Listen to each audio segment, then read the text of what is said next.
Hello, and welcome to the first lesson of linear algebra. As I mentioned in the intro video, we're going to be discussing about matrices and matrix arithmetic. So before we get started with the arithmetic and matrices, gotta ask the fundamental question, what's a matrix? So a matrix is basically a rectangular array. That's it. Another way to put it in like simple English terms is a box of numbers. And so the numbers in the matrix are called elements. And that box has a dimension of m rows and n columns.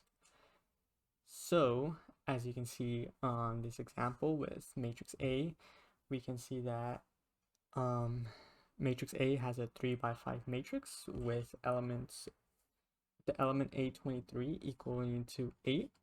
And we can see that because, again, it's rows by columns. So it's going to be a m by n. So this is rows, this is columns.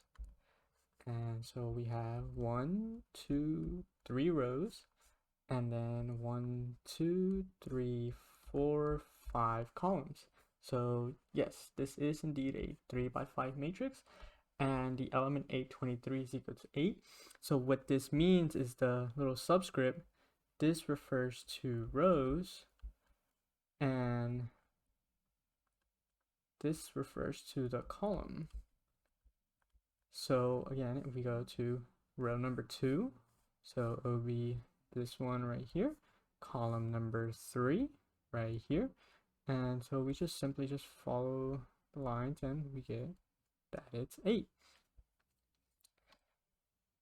So there are different types of matrix and they have special names. So the most obvious one is a matrix whose element consists of 0 is called a 0 matrix.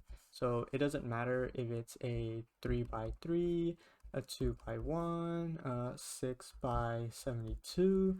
If all of them have zeros, it is considered a 0 matrix. On the other hand, a matrix with one row is called a row matrix or row vector.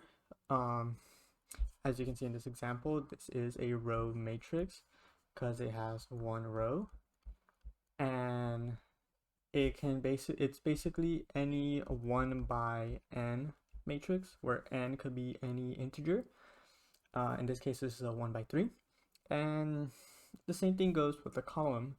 So it's a matrix with one column, and it's called a column matrix or a column vector, and this is usually any m by 1 matrix, which again, m is any integer. There is special types of matrix where it is both the rows and columns are the same dimensions, and those are called a square matrix. So on this example over here, we have a 2 by 2 because we have 1, 2 rows and 1, 2 columns. So this would be a 2 by 2 square matrix. The things about square matrices is they are useful and have certain properties. In this case, the main diagonal of a square matrix are the elements are AII, so it's just basically where the rows and the columns are the same. So like a 1 1, 2 2, 3 3. So it's just basically along this portion here, and that is called the main diagonal. Which in this case for this 3 by 3 it'll be a 2 4 2. Because this is 1 1, this is 2 2, and this is 3 3. Now, another thing about square matrices is if all the elements below the main diagonal, which like I mentioned before, this is the main diagonal, are zeros, then we have an upper triangular matrix.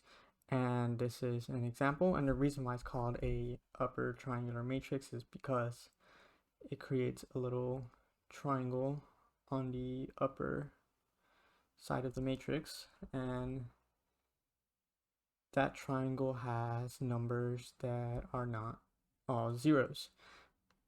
Likewise, if all the elements above the main diagonal are zeros, then we have a lower triangle, and as we can see before, like as we mentioned before, it creates a little triangle at the bottom left. This is still considered a lower triangle even though we have a zero here, because it's like in the definition before, it says a lower triangle exists if all the elements above the main diagonal are zeros. So this portion here has to be all zeros. It doesn't matter what this is here, as long as they are, or not all of them are zeros. However, we could combine both a upper triangular and a lower triangular matrix, and what we get would be a diagonal matrix. So like I mentioned before, if a matrix consists of both an upper and lower triangle, we have a main diagonal matrix. So in this case, both the bottom left and the bottom right are all zeros, and the only non-zero terms are in the main diagonal, hence diagonal matrix. Another neat thing about square matrices is that each n by n matrix has an identity matrix, in which it just basically consists of ones across the diagonal. In other words, an identity matrix is a diagonal matrix in which the elements along the diagonal, main diagonal, are ones. So in this case, like I said, it's any n by n. So for a 2 by 2, we'll just have 1, 0, 0, 1. 3 by 3, we have 1, 0, 0, 0, 1, 0, 0, 0, 0, 0, 1, and so on and so forth. You could think of an identity matrix as the algebraic equivalent of 1. And so this will be very useful in future lessons, but more on that later. Another neat thing about square matrices is that we have a trace, and a trace is basically the sum of all elements in the main diagonal. So for example, up here, this would be, or the trace of this matrix, let this equal to A, the trace would be equal to 2 plus 4 plus 2, which is 4 plus 4, which is 8. So another thing we're going to talk about is the transpose of a matrix.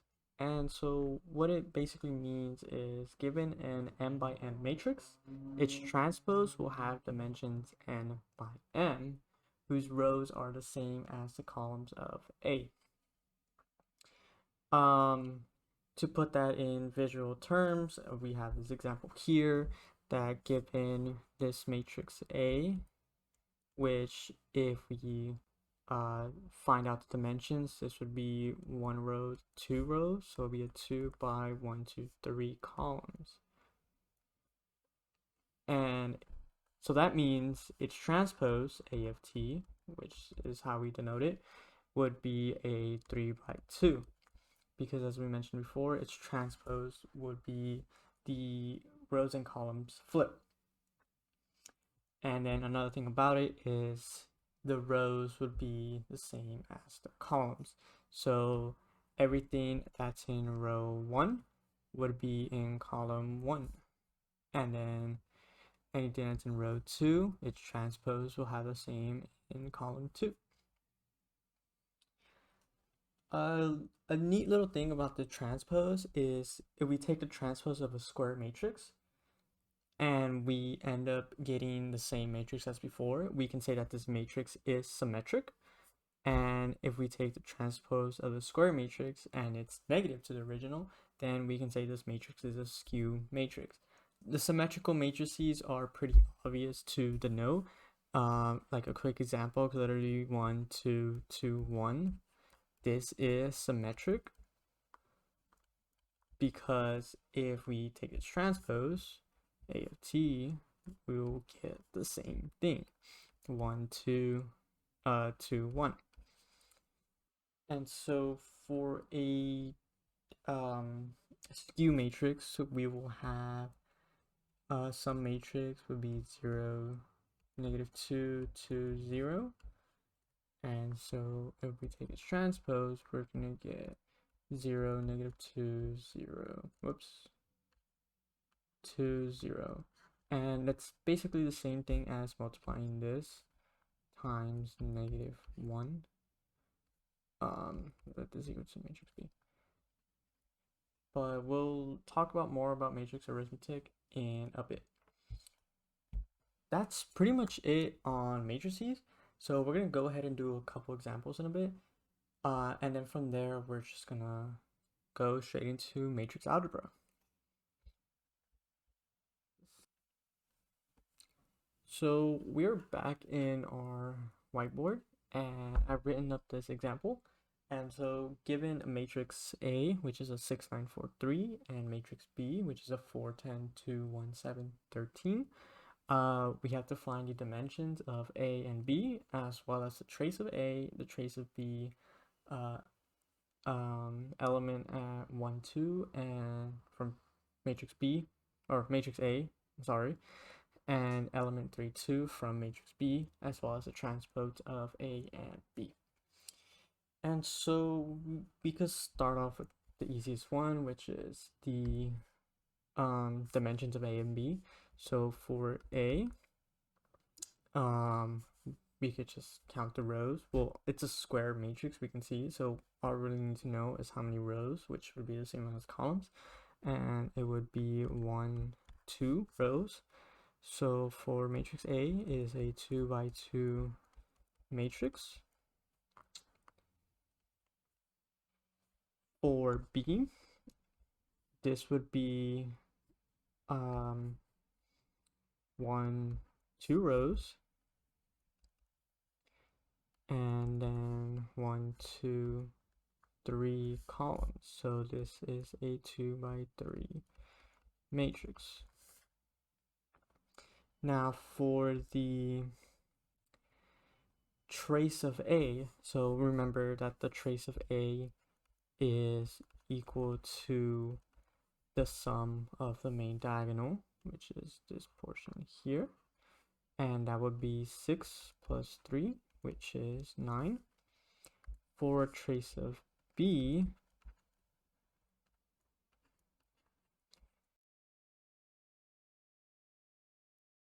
does not exist. As I mentioned before, that the trace of a matrix is only true for a square matrix.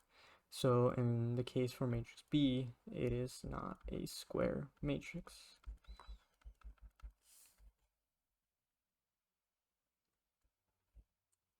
Now for finding the element at 1, 2, as I mentioned before, this would be our rows and this would be our columns. So all we need to do is find row 1, which is right here, and column 2, which is this one over here, which would be 9. So this would be 9. And then the same thing applies for B. We go to row 3, which we do not have. So that means the element at row 3 does not exist, since it is a 2 by 3 matrix. And then lastly, which is not the hardest, but arguably the most amount of work in this example, is finding the transpose. So the transpose for A is, the dimensions would be a 2 by 2 because it's a square matrix. And so the rows become the columns. So in this case, it would be 6, 9, which is row 1, and then the other one would be 4, 3. And then for B, B is a 2 by 3 matrix, so that means the dimensions for its transpose would be a 3 by 2. And so the first row would be 4, 1, and then 10, 7, and then lastly to 13. And that's pretty much it. That concludes our introduction to matrices, and now we're going to get back to matrix algebra. So we are back in the slides, and we're going to talk about matrix algebra. So this is not your typical algebra. For the most case, it is. And what I mean by that is when we talk about addition, you can add or subtract matrices. So like, just like as you can add or subtract numbers, the only condition is that both matrices must have the same dimensions. So the dimensions are the same. In this example here, we have matrix A, which is this, and then matrix B. Because they're both 2 by 3, we can add them, and just like any other addition of numbers, you just add them by the element that they're in or position. So for this case, it will be for the top left of the resultant, which would be the C, we'll just have 1 plus 2, which is 3, and then for the second column in the first row will be 9 plus 1, which is 10, and then so on and so forth, just adding the elements on each matrix. Another neat thing about matrix addition or subtraction is that it is commutative. So we can flip these two, and when we add them together, we'll get the same result. And another thing is you can also scale a matrix by just some constant C. Like I mentioned in matrices, when it was a skew transpose, we multiplied it by a scalar quantity, which was -1. So that is another thing that you could do with matrices. Now we're going to get into a little bit more complicated and I guess more work intensive when it comes with matrix algebra, and it will be matrix multiplication. Matrix multiplication is, I wouldn't say easy, but it's not hard either. It's just you have to know what you how to do it. And the first thing that you have to consider is, in order to multiply two matrices, both the column dimension of the first matrix must equal to the row dimension of the second matrix. An example can pretty much be if you have matrix A, which is a 2 by 3 matrix, and matrix B, which is a 3 by 2 matrix, we can multiply A times B because it is a 2 by 3 multiplied by a 3 by 2, and we can see that both the column the column of the first matrix and the row of the second matrix are the same. So obviously 3 is equal to 3, and so we can multiply. This becomes interesting because given that this condition must be met, matrix multiplication is not commutative. So that means if you multiply A times B, it is not equal to B times A. And the reason being is you have a 3 by 2 matrix and then a 2 by 3 matrix. Now, obviously, both the rows and columns would be the same.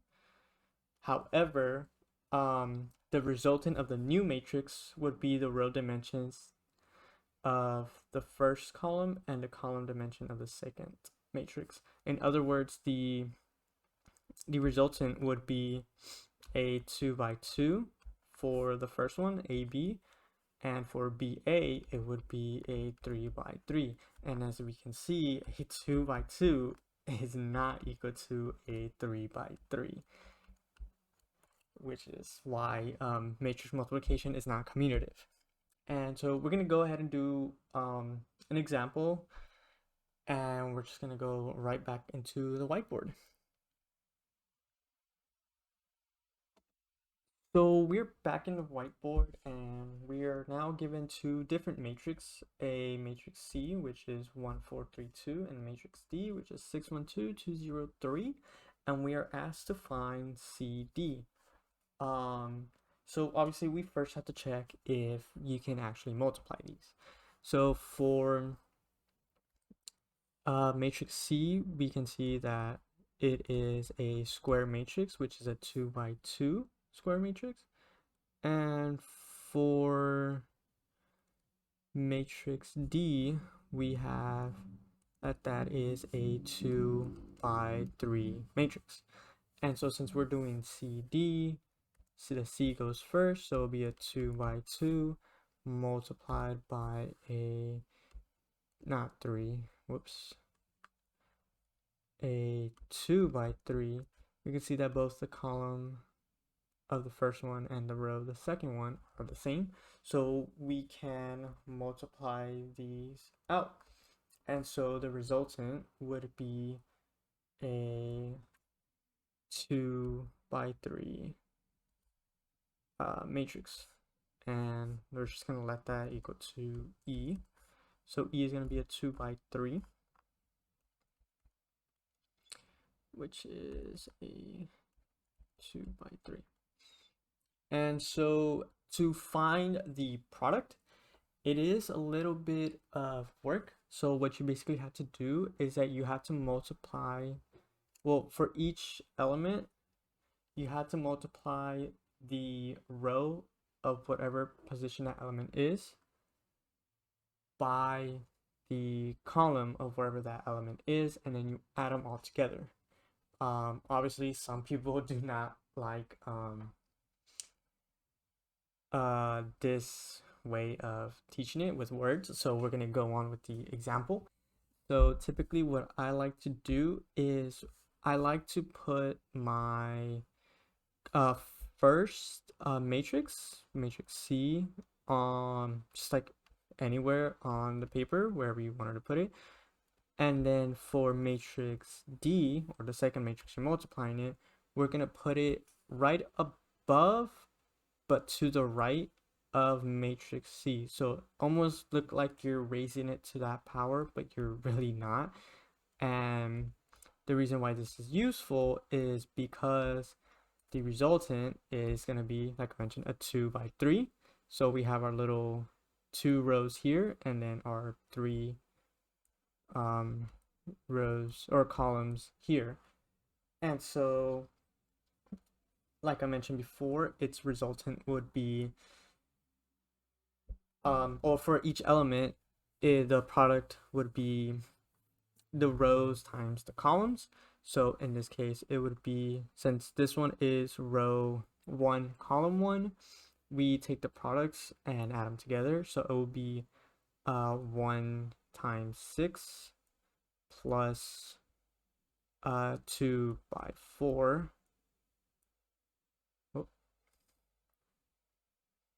2 by 4, and I'm probably gonna have to expand this out.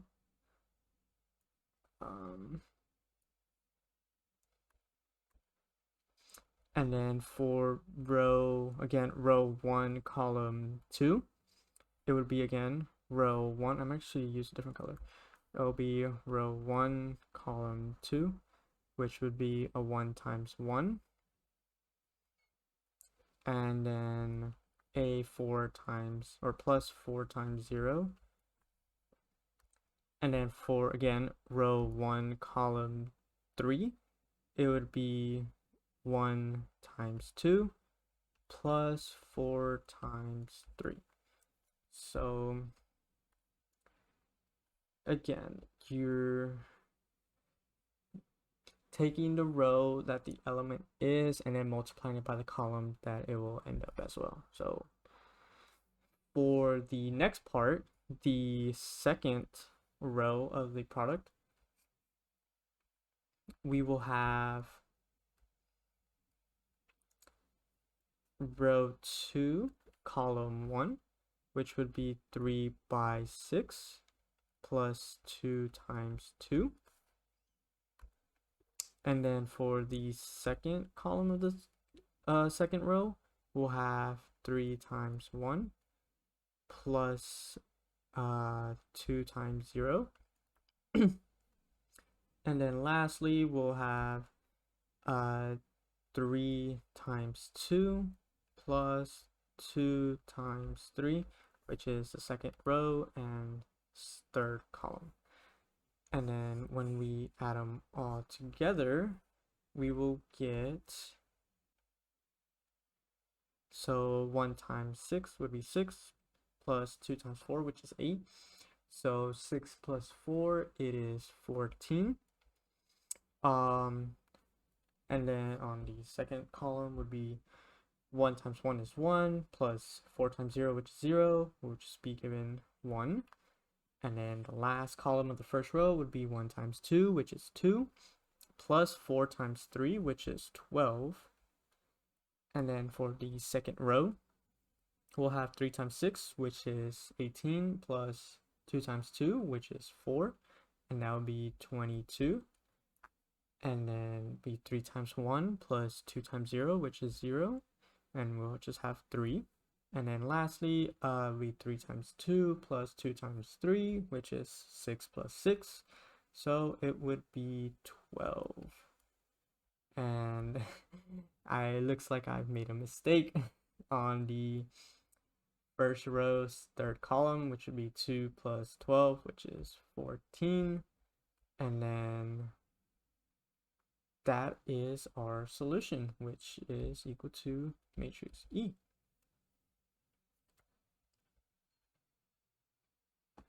So we can do one more example, which would be multiplying, instead of C times D, it will be D times C. And so we can see that D is a 2 by 3 multiplied by a 2 by 2. And we can see that the column of the first matrix is not equal to the row of the first matrix. So 3 is not equal to 2. Convince me otherwise. So we can clearly see that DC does not exist because the column of the first one is not equal to the column of the row of the second one. And to put that into perspective, or to show why we can't multiply these two, let's just make the assumption that we can. And so as usual, we're gonna have D, which would be 6, 2, 1, 0, 2, 3, and then matrix, whoops, go back to using my code, matrix C, 1, 3, 4, 2. And so that means our resultant, as we mentioned before, it will be the first row and then of the first matrix and the column of the second one, which would be a 2 by 2 matrix.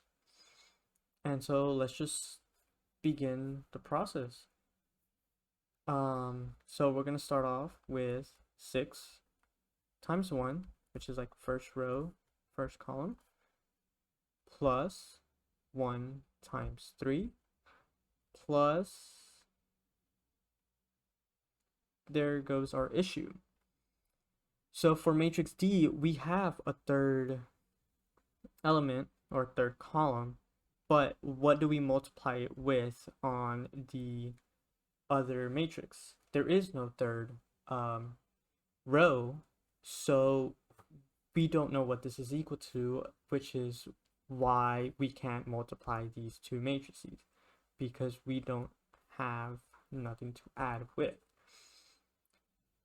This is basically showing us why you can't have matrix multiplication to be commutative, because we're going to get to a point where we're multiplying element from one matrix to something that does not exist in the other matrix, and will just give us an incorrect answer. Even if we just completely negated this portion, it would just like not exist, because like I mentioned before, the row of the second one must equal to the column of the first one. And so yeah, that is all for this video. I hope you enjoyed, and I will see you in the next one.